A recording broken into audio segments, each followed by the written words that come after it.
MashaAllah. What is the role of our youth in the development of the country in present circumstances? Now let's invite Sister Hajra Majid of Standard 8 to express her views on this occasion.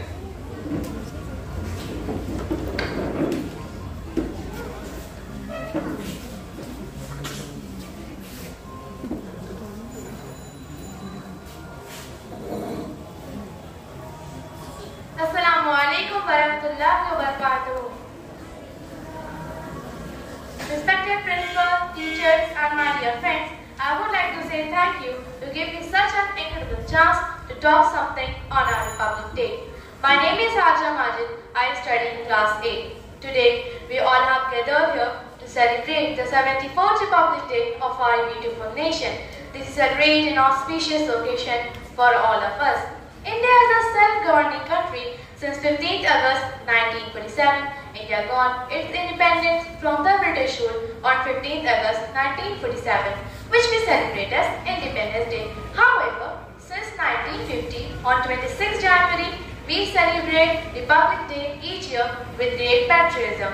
India is a democratic country which has no queen or king. Although the people here are the rulers here, every citizen of this country has equal rights. No one can become a chief minister nor even the prime minister without a vote. We have the right to choose our best prime minister or any other leader to lead the country in the right direction. Having rights of this supreme level, we should thank to our freedom fighters, freedom leaders, and the most to our Constitution's father and our beloved Bhimrao Ramji Ambedkar, the former Minister of Law and Justice, Government of India. Being from lower caste, he wrote our constitution. This own word shows democracy, and there is nothing wrong or discriminating in this constitution. This was never easy to make this document. However, it was from past, and past has gone, and today is today. So we all know we are celebrating Republic Day, but there is still a lack of equality among ourselves. It's a shame to say that we are still fighting corruption, violence and crime in our country.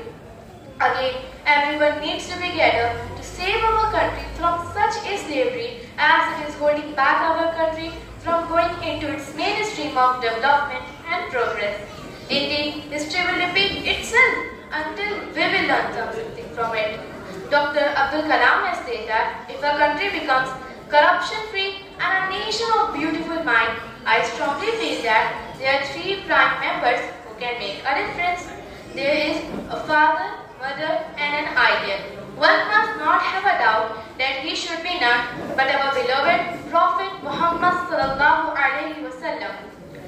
As citizens of India, we should think about it seriously and make all possible efforts to take our country forward. Thank you.